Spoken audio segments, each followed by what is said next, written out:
인도의 어느 선교사님께서 덧셈을 잘 못하셨답니다. 그래서 덧셈을 못하니까 선교 본부에다 선교 보고를 하셔야 되는데 자꾸 틀리는 거예요. 근데 여러분, 어떤 셈을 하는 데 있어서 셈 자체가 맞지 않으면 그분에 대한 신뢰가 좀 많이 떨어지잖아요.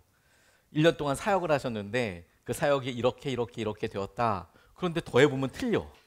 그러니까 이분이 사역을 제대로 하시나? 이것에 대한 어떤 의구심이 있었고, 여러 번 이렇게 조정을 하다가 선교 본부 쪽에서 인도에서 선교하시는 선교사님 좀 어렵습니다. 우리가 후원하기는 좀 어려울 것 같습니다. 이렇게 이제 선교 후원이 끝나게 됐답니다. 그리고 나서 시간이 지난 다음에 다시 한 선교사님이, 여자 선교사님이, 사이브라는 선교사님이 다시 인도로 가셨는데, 이제 선교를 하기 위해서 열심히 방문하면서 예수님에 대한 이야기를 전했다는 거예요. 그래서 마을마다 종족마다 찾아다니면서 예수 그리스도를 전하는데, 어느 마을에 가서도 우리 주님께서 하나님의 아들이신데 이 땅에 오셔서 우리와 함께 지내시면서 우리의 필요를 다 채워주기도 하시고, 병자를 고쳐주시고, 우리를 사랑해 주시고, 특히 어린아이들을 사랑해 주셨다, 이렇게 이야기를 전하면서 이 선교사님이 동네를 돌아다니면서 전도를 하셨다는 거예요. 그리고 한 마을에 도착해서 다시 예수님께서 이 땅에 오셨는데 어린아이들을 특별히 사랑해 주시고, 그리고 병을 고쳐주시고 함께 해주셨다, 막 이런 이야기를 하는데, 그 이야기를 너무 좋아라 들으면서 갑자기 한 사람이 이렇게 이야기하더라는 거예요. 우리 마을에 그분이 계시다고. 네, 깜짝 놀란 거죠. 지금 이야기하는 것은 예수님께서 이 땅에 오셔서 하신 일인데, 다시 설명을 하는데 아니 자기 마을에 그분이 계시다는 거예요. 이게 무슨 소린가 싶어서 잘못한 줄 알고, 처음에는 언어가 지금 잘 안 되는 건가 이렇게 생각하는데 그 마을에 있다는 거예요. 진짜라는 거예요, 자꾸. 그래서 제 손을 붙잡고 갔답니다. 붙잡고 가는데 그 선교회에서 이미 파면당했던 선교사님이 원주민들과 똑같이 살고 있는 거예요. 그분이 파면당하고 이제 선교비가 올 데가 없잖아요. 그러니까 아예 원주민 속으로 들어가 버리신 거죠. 그리고 이분이 참 신실하고 사명이 투철하신 분이셨는데 이 산수를 잘 못하시는 게 문제였던 거예요. 그래서 나름대로 열심히 했는데 덧셈은 잘 안 되고, 선교회에서는 믿을 수 없다고 하고, 그러니까 이분이 그냥 마음에 결단하기를 사명자에게는 시험이 없다, 그래서 본인에게 있는 이 일에 대해서 인정하고, 그러면 이거 또 다른 뜻인가 보다, 그래서 아예 인도 험지로 그냥 들어가 버리셔서 똑같이 활동하고, 그러니 그곳에서 같이 살고 함께 보면서 주위에 있는 사람들에게는 예수님이 우리 마을에 사신다고 그렇게 느껴지고 다가왔던 거라고 합니다. 제가 부활을 믿게 된 것은 찰스 콜슨이라는 분이 쓴 글을, 러빙 갓, 하나님의 사랑에 대하여인가, 아무튼 그 책을 읽다가 부활이 정말 그렇구나 라고 전 느껴졌거든요. 근데 실제로 우리가 부활을 믿게 된 것은 부활을 경험했던 증인들 때문이었습니다. 그 증인들을 만났고 그 증인들의 증언 때문에 우리가 예수님을 믿게 되고 부활을 알게 되었는데, 부활을 보았던 증인만큼이나 가만히 생각해 보면 제게는 육신의 아버지도 그 부활을 믿으셨고, 제가 존경하던 목사님도 장로님도 주위에 있는 여러 사람들이 그 부활을 믿고 보았던 일들이 저에게는 참 중요한 증거처럼 다가와서, 오늘 부활절 예수님께서 죽으셨다가 부활하셨어요 라는 그 말씀을 전하고, 또 우리가 같이 이것을 믿자라고 이야기할 때, 같이 축하하자라고 이야기할 때 제 마음속에는 전혀 거리낌이 없다는 것을 알게 됐습니다.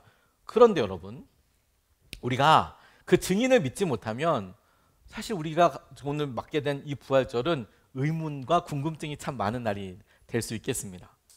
부활이 있냐 없냐라는 것보다 그 부활을 이야기하는 사람의 말을 우리가 믿을 만하냐라는 것이 우리에게 더 실제적인, 우리가 지금 직면하고 있는 질문이라는 생각이 들었어요. 그런 의미에서 도마가 우리가 갖고 있는 부활에 대한 막연한 의문과 우리의 마음이 참 많이 닮아있다 싶은 성경에 나오는 사람이라는 생각을 하게 되었습니다. 그리고 심지어 도마가 의심하고 있는 부분은 우리가 더 친숙하게 도마를 이해할 수 있고, 또 어떤 부분에서는 합리적인 부분도 있는 거예요. 어떻게 부활을 믿지? 라고 할 때에 우리 학생 여러분들이나 사람이 죽었다가 부활한다고 하는 생각에 대해 합리적인 질문처럼 느껴지기도 합니다. 그리고 우리도 주님을 진짜 부활하신 것을 경험하고 싶다. 이렇게 생각하게 됩니다. 근데 오늘 본문 말씀이 우리에게 부활절을 맞아서 주님께서 다시 부활하시고 살아나신 믿음에 대해 우리에게 명확하게 보여주고 우리에게 믿도록 도전하는 부분이 있다고 싶어요.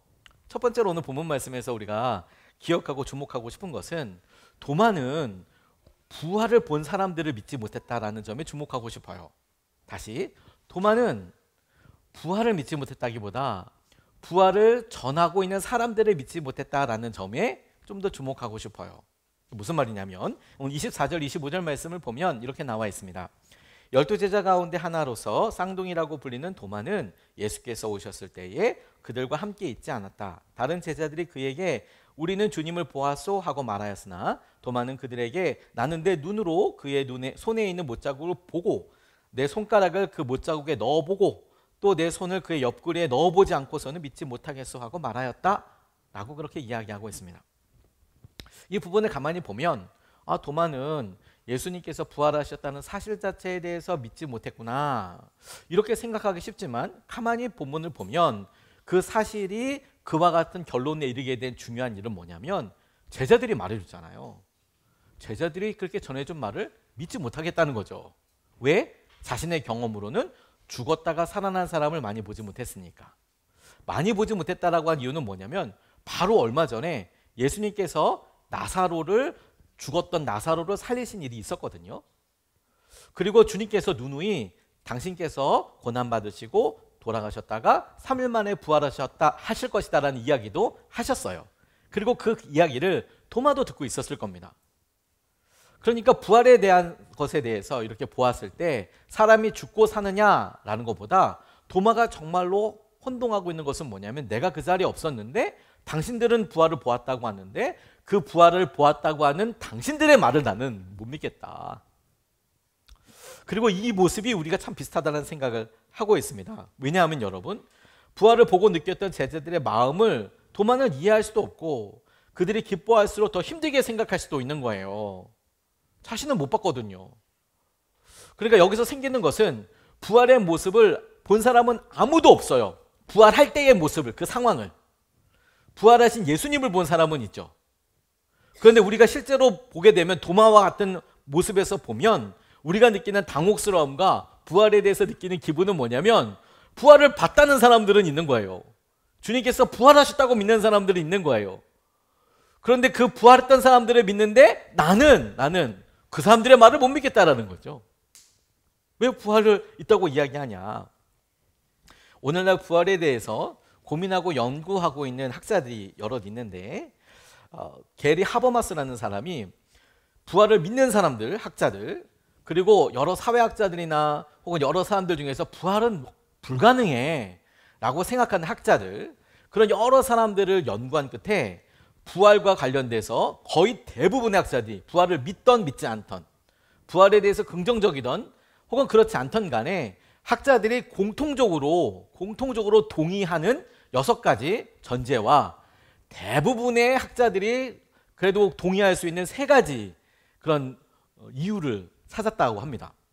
모든 사람, 거의 모든 학자들이 부활을 믿던 부활에 대해서 아주 의심하고 비판하던 6가지는 동일한 합의에 이르게 됐는데 그 첫 번째가 뭐냐면 예수는 로마 군인에 의해 십자가 처형을 당했다.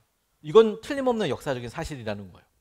그래, 십자가에 로마 군사에 의해서 죽었지. 두 번째, 제자들은 부활하신 예수님의 모습을 보고 믿음을 회복하는 경험을 했다.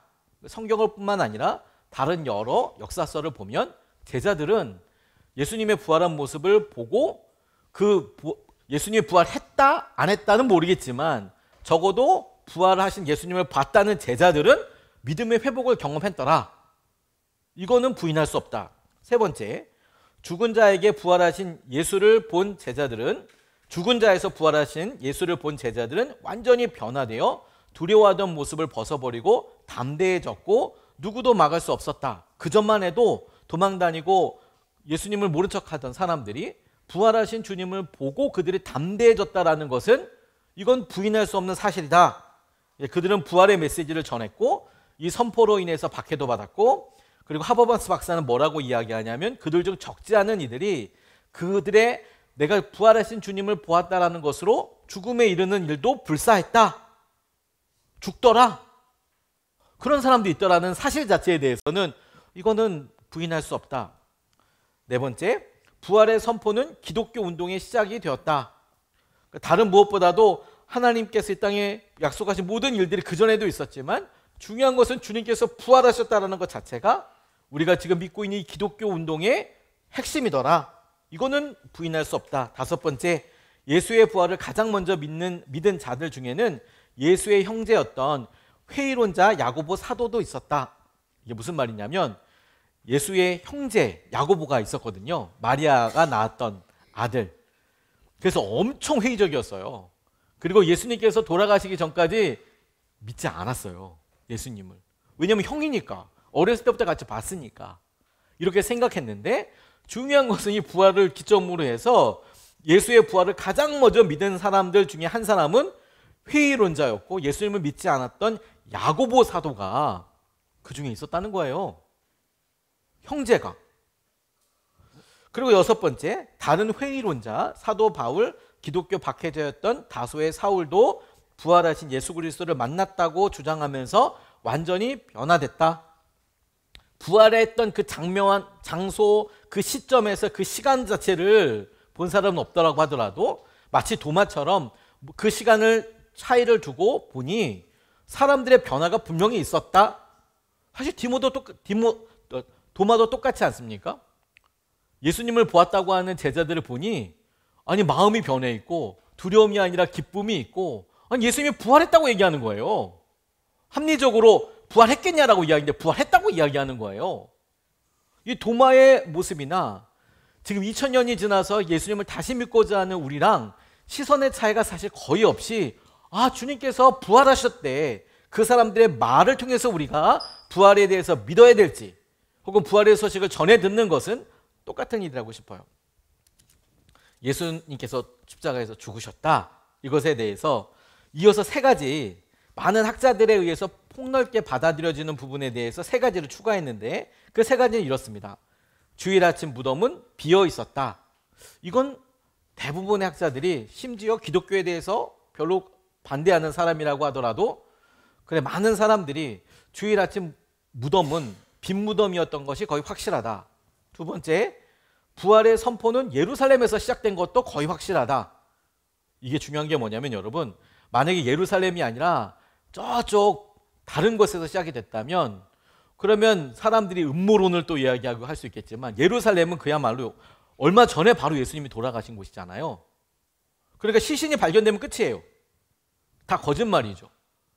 그런데 예수님이 부활하셨다는 소문의 근원지가 어디였냐면 주님께서 돌아가셨던 예루살렘에서 부활하셨다고 이야기하더라. 이거는 거의 틀림없는 사실인 것 같다. 그리고 세 번째, 안식일, 토요일이죠. 엄격한 준수자들이 주일에 예수를 예배하기 시작했다. 왜냐하면 예수님께서 주일에 부활하셨기 때문이다. 이게 대부분의 학자들이 동의하는 부분인 거예요. 오래전부터. 우리가 여러분 도마처럼 우리가 그것을 믿는 것은 사실 다른 종류의 일인 것 같습니다.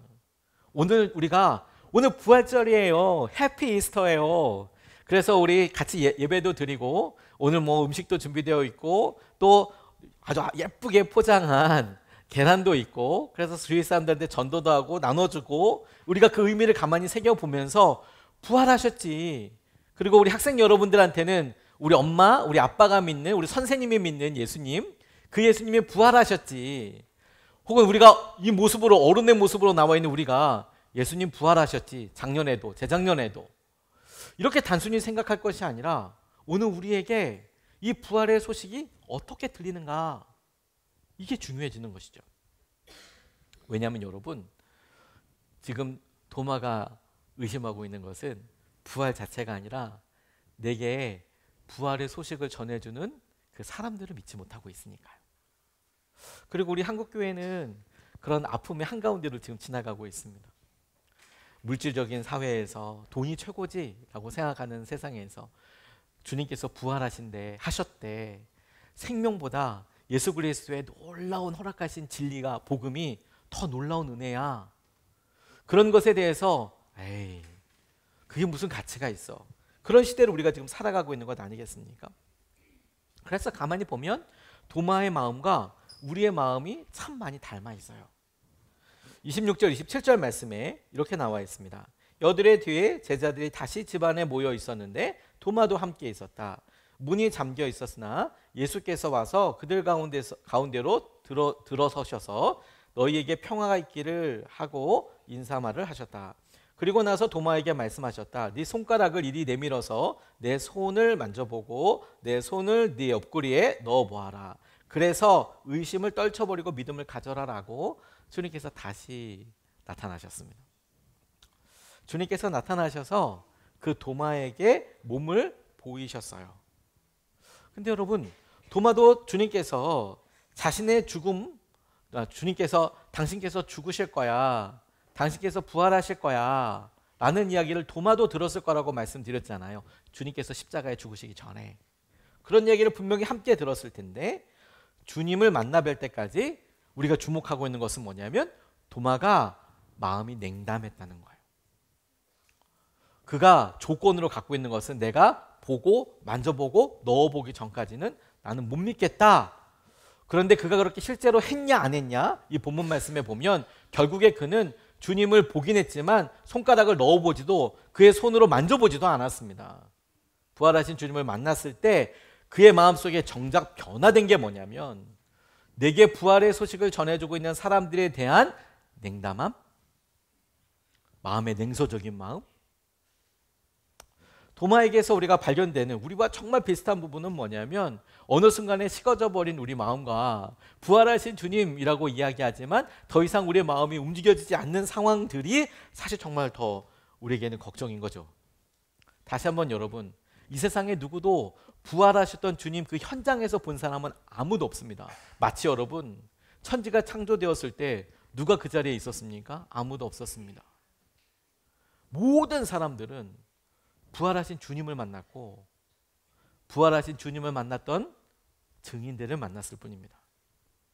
부활의 그 아침에 하나님께서 예수 그리스도를 어떻게 살리셨는지, 어떤 힘이 그를 일으키셨는지, 어떻게 그런 놀라운 일이 있었는지를 경험한 사람, 보았던 사람, 알고 있는 사람, 혹은 설명할 수 있는 사람 아무도 없습니다.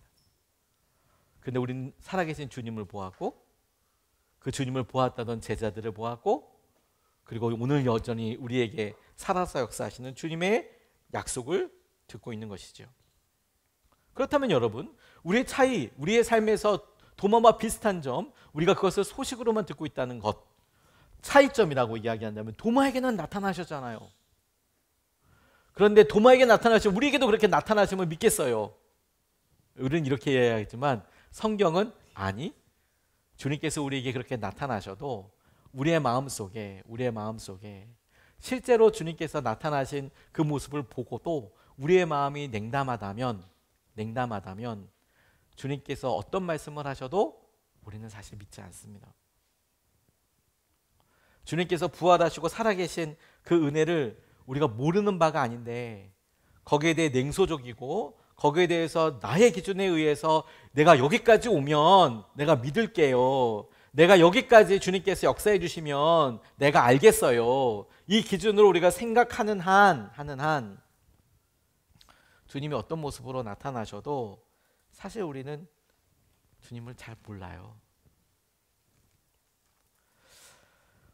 우리는 도마의 말을 듣고 우리가 공감하면서 다른 사람들의 기쁨이 오히려 나는 잘 모르겠다, 혹은 내가 냉소적이 되고 내가 개인주의가 되고 그리고 내 기준에 맞춰서 내가 이 정도까지 되면 믿겠다라고 이야기하지만 정작 도마의 모습을 통해서 드러나고 생각되어지는 부분은 무엇이냐면 하나님의 은혜가 떨어졌다면, 하나님을 향한 마음이 떨어졌다면, 예수님을 향한 신뢰가 떨어졌다면, 그러면 우리의 마음에 어느 순간에 고립감이 있고 외로움이 있고 냉소주의가 찾아온다는 사실이에요.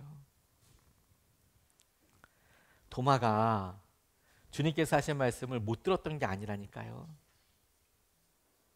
그가 진짜 의심하고 있는 중심은 뭐냐면 주님이 하셨던 말도 못 믿겠고 주님이 그렇게 하셨다라는 동료들의 말도 못 믿겠고 그리고 주님께서 내게 보여주셔야만 하겠다라고 이야기하는 그 부분을 가만히 보면 내 마음속에 그와 같은 것을 내 기준에 맞춰서 여기까지 오셔야 내가 주님을 알아볼 수 있겠다라고 이야기해요. 성경은 여러분 직접 주님을 봐도 못 알아본다라고 이야기할 수 있는 대표적인 예를 이렇게 써 놓았습니다. 부활하신 주님을 보았지만 못 알아본 사람들. 주님께서 처음에 부활하셨을 때 그 부활의 아침에 찾아갔던 여성들은 주님을 알아보지 못했습니다. 동산지기인 줄 알았고 주님께서 친히 부활하셨다는 것을 깨닫게 해 주시길 때까지 주님인 줄 몰랐어요. 뿐만 아니라 여러분 엠마오로 가는 두 사람들도 마찬가지였습니다. 엠마오로 가던 두 사람들은 주님과 함께 동행해서 갔습니다. 같이 가면서 이야기도 나눴어요. 그게 10분, 20분 얘기한 게 아니라 두런두런 이야기하면서 그 길을 다 갈 때까지 몇 시간을 같이 걸어가고 심지어 같이 식사도 하기 시작했습니다. 식사 초입에 알아차린 것도 아니에요. 주님께서 마침내 당신께서 손님이시지만 여러 사람들 앞에서 떡을 떼사 주인인 것처럼 떡을 떼서 그들에게 나눠주기 시작할 때 그들의 눈이 열리면서 예수님이시구나. 그걸 알아보기 시작했다는 겁니다. 도마에게 있었어도 여러분 우리는 도마에겐 예수님이 나타나셨잖아 라고 이야기하지만 정작 여러분 주님께서 나타나신 것은 도마에게만 나타나신 것이 아니라 엠마오에 있는 제자들에게도 부활의 새벽에 여성들에게도 열었다 그렇게 보아졌지만 공통적인 현상은 뭐였냐면 못 알아봤다라는 것이고 그럼에도 불구하고 도마가 알아봤다면 그건 도마가 자기의 기준대로 내가 주님 만나서 넣어보고 직접 만져보면 믿겠다라고 했기 때문에가 아니라 실제 그도 넣어보지도 않고 만져보지도 않았지만 나의 주님이라고 고백하는 가장 큰 이유와 이유가 뭐냐면 그의 마음속에 주님이 오시고 그건 다른 사람들과 똑같을지 몰라도 비로소 주님께서 눈을 열어주셔서 그의 마음속에 주님이시구나. 주의 놀라운 은혜가 있는 거구나. 그걸 깨닫게 되었다는 점이라는 거예요. 그의 냉소주의가 그의 마음의 기준이 꺾어지고 주님께서 하실 은혜에 대해서 보게 되었다는 거예요. 그리고 그 기준이 저는 그 놀라운 열쇠가 그의 고백 그리고 그의 이 장면을 통해서 주님께서 말씀하시는 부분과 관련되어 있다고 싶어요. 리 스트로벨이라는 기자 출신의 무신론자가 있었는데 그의 아내가 어느 날 너무 뜨겁게 변했어요. 그래서 기자 출신이고 무신론자이다 보니까 예수의 부활이 진짜인지 파헤치기 시작합니다. 그래서 2년 동안 전 세계 학자들을 인터뷰해요. 고고학자부터 시작해서 성서학자 그리고 뭐 사회심리학자 뭐 여러 사람들을 이렇게 인터뷰하면서 조사합니다. 그리고 리 스트로벨이라는 사람이 내린 결론은 뭐였냐면 나는 증거를 거부할 수 없었다. 예수는 죽으셨고 실제로 부활하셨다. 그리고 그분은 지금도 살아계신 나의 주님이시다. 그가 예수는 누구신가? 라는 책에서 이렇게 말합니다. 믿음은 증거 없는 헛된 희망이 아니라 살아계신 분을 만나는 것이다. 다시 말해 여러분, 우리가 부활절을 마주하고 도마를 공감하면서 우리도 도마처럼 그래 주님께서 내 앞에 나타나셔서 넣어보고 만져보고 하면 내가 믿지. 아니요.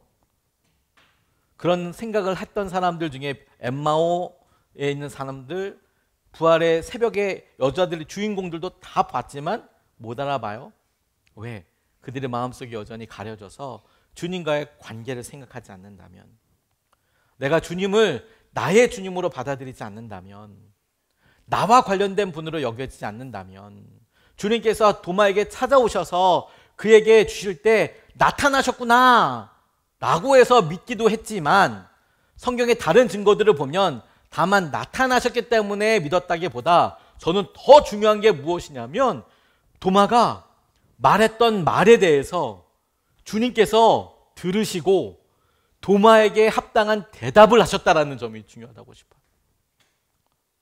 왜냐하면 내가 만져보고 넣어보고가 아니라 그 말을 도마가 했는데 마치 주님께서 그 이야기를 다 들으신 것처럼 그 이야기에 대한 대답을 주님께서 제자들에게 하고 계시거든요. 그 사이에 제자들이 일렀을까요? 주님을 따로 만나서?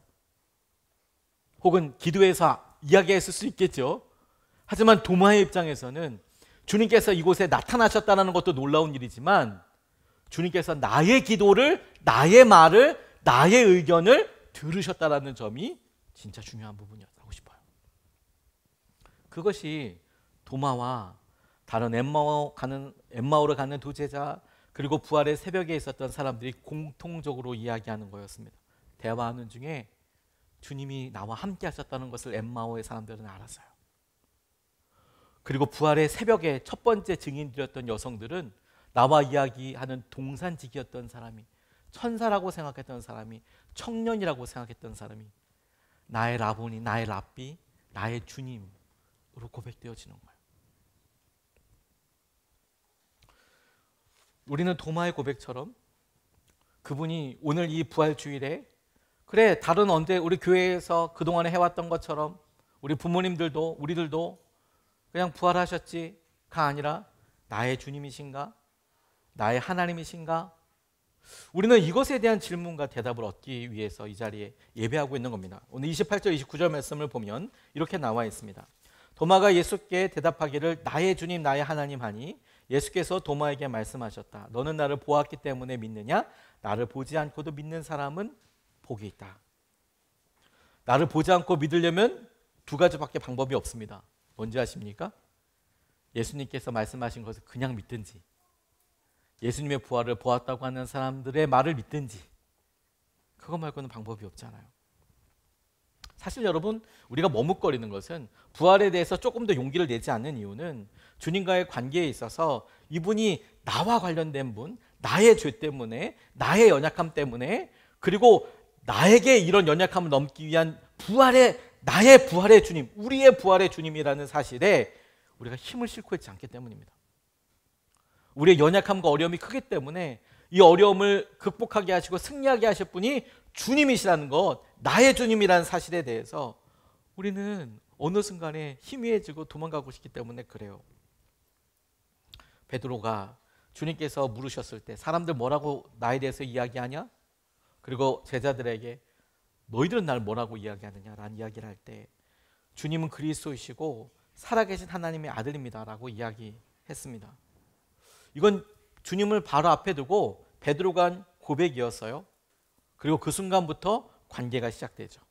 예수님은 그냥 랍비가 아니라 살아계신 주님의 하나님의 아들로서 이제 믿게 되고 고백이 시작되는 것이죠. 이게 베드로의 힘의 원천이었어요.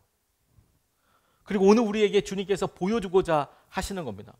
부활하신 주님께서 누군가 이런 일이 아니라 그분의 말을 내가 믿고 그분의 부활에 대해서 얘기한 사람들의 말을 내가 받아들이며 신뢰하며, 그리고 그것을 내가 나의 부활로, 나의 주님께서 생명을 다시 우리에게 허락하여 주신 것으로 믿고 고백하는 것을 따라서 우리에게 주님과의 관계가, 새로운 관계가 시작되는 그 첫날이 되는 거예요. 오늘 여러분에게 그 부활의 증인 한 명을 소개해 드리고 싶습니다.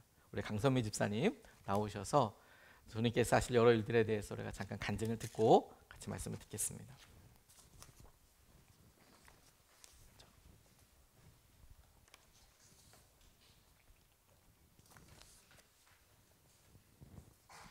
안녕하세요. 저는 강선미 집사입니다.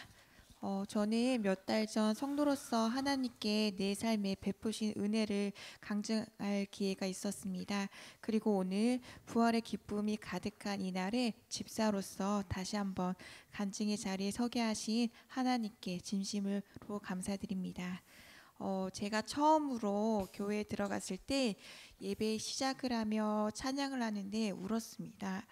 혼자 많이 울었는데요. 당시 성경도 모르고 예수님도 모르는데 찬양 가사를 듣는데 제가 하나님을 모르고 지내온 지난 날들이 굉장히 후회가 되면서 회개가 되었습니다. 저는 하나님에게 은혜를 받는다는 것이 정말 특별하고 하나님만 믿기만 하면 행복할 줄 알았습니다. 지나온 시간 동안 새로운 고난과 두려움들은 늘 절 불안하게 하였고 힘들게 하였습니다. 좌절할 때도 있었고 새로운 도전들 앞에 두려움을 느낄 때도 많았습니다. 하지만 주님은 제가 두렵다고 할 때 속해 가족분들의 위로와 기도로 함께 해주셨고, 새로운 시험들을 만날 때 말씀으로 용기를 주셨으며, 그 시험들을 겪어내므로 두려워하지 않는 능력과 인내를 기르게 하셨습니다. 이제는 세상이 버겁고 가정도 흔들리는 순간마다 저는 오히려 그 순간이 하나님이 일하실 때야, 이 모든 순간도 하나님 시간 안에 있어 라고 생각하게 되었습니다. 물론 그때그때 감당할 수 없을 만큼 힘들 때도 있었습니다. 말씀에 순종하는 삶, 순종하라는 말씀을 붙들 수밖에 없었던 이유는 정말 회복되고 싶었고 더 행복하게 살고 싶었기 때문이었습니다. 그래서 그 말씀을 붙들었고, 이 순종을 통해서 하나님 안에서 죽는 것이 사는 것임을 알게 되었습니다. 저의 삶은 늘 불안하고 공허하지만 그런 저를 먼저 찾아오시고 기도할 때마다 말씀대로 살고자 하는 마음을 주시고 제 자존심을 꺾고 순종하게 하셨습니다. 가정의 관계 회복을 이루시고 어려운 마음 가운데 제가 얼마나 악한 죄인인지를 깨닫고 더 깊이 회개할 때마다 하나님께서 타인과의 관계도 회복해 주셨습니다. 자기를 부인하고 십자가를 지는 삶을 살아가는 믿음의 훈련을 감당할 때, 주님을 만나고자 간절하고도 사모하는 마음으로 기도할 때, 예수님은 뜨겁게 만나게 해주셨습니다. 예수님 때문에 행복하고 기뻤습니다. 한 번도 경험해보지 못한 참 기쁨을 경험하게 해주셨습니다. 특별히 부활절을 맞이하면서 죽음을 이기시고 부활하신 예수님을 통해 다시 한번 소망을 붙잡습니다. 내 힘이 아닌 부활의 능력으로 살아갈 수 있다는 그 진리가 제 삶에 큰 위로와 힘이 됩니다. 앞으로도 집사로서, 한 가정의 부모로서, 그리고 주님의 자녀로서 맡겨진 자리에서 묵묵히 순종하며 살아가길 기도합니다. 모든 영광을 하나님께 올려드립니다. 아멘.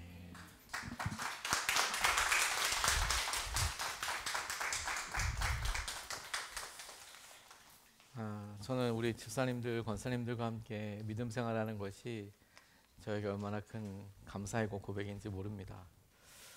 우리 강성민 집사님의 고백을, 그 사연을 아시는 분들은 아마 이 간증이 보통 간증이 아니라는 것을 아시게 될 거라고 싶습니다.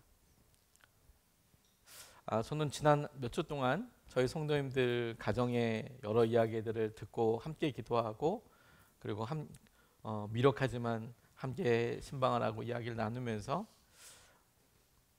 부활절에 주님께서 다 살려주셨으면 좋겠다, 이런 간절한 바람이 있었습니다.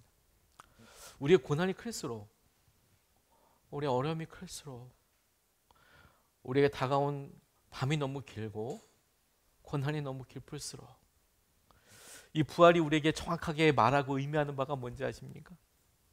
주님의 죽으심이 우리랑 상관없는 먼 옛날에 먼 지리적으로 떨어진 곳에서 있는 게 아니라 오늘 우리의 간절한 희망이자 우리의 삶을 바꾸고 우리의 삶에 하나님께서 예수 그리스도를 통해서 약속해 주신 실제적인 능력이라는 사실입니다. 주님께서 우리에게 예비하신 것들이 다 그와 같으신 것이죠. 하나님께서 하실 것, 그것을 보고 알고 누리게 되는 것. 로마서 8장 11절 말씀을 보면 이렇게 나와 있어요. 예수를 죽은 사람들 가운데서 살리신 분의 영이 여러분 안에 살아 계시면 그리스도를 죽은 사람들 가운데서 살리신 분께서 여러분 안에 계신 자기의 영으로 여러분의 죽을 몸도 살리실 것입니다. 여러분, 오늘 우리가 주님께서 죽으신 것이 주님이 도마가 봤을 때 살아계신 주님을 보아서 주님을 믿었다? 예, 그런 면이 있을 거예요. 하지만 말씀드린 대로 엠마오에 가는 두 제자들은, 부활의 첫 여성들은, 증인이었던 첫 여성들은 주님을 보고도 처음에 알아보지 못하잖아요. 근데 정말 도마가 나의 주님이라고 고백할 수밖에 없었던 이유는 뭐냐면 제자들과 했었던 대화와 이야기를 주님께서 마치 들으시고 그 대화에 대답하여 주시는 나의 주님이었다는 거예요. 나의 주님, 나의 주님. 그리고 우리가 오늘 제목처럼 고백할 수 있는 가장 놀라운 고백이 도마에게 드러나게 되는데, 이건 도마가 최초이자 유일한 고백을 하는 것을 보게 됩니다. 헬라어 원문으로 보면 호 큐리우스 무 카이 호 테오스 무라고 나와 있어요. 나의 주, 나의 하나님. 그런가 보다라고 넘어가고 싶죠. 근데 여러분, 이거 나의 주, 나의 하나님 이렇게 고백한 사람은 도마밖에 없어요. 성경 전체를 통해서 나의 하나님이라고 고백했던 사람들은 있습니다. 그런데 예수님께 나의 하나님이라고 고백한 사람은 도마밖에 없어요. 베드로는 하나님의 아들이라고 생각했어요.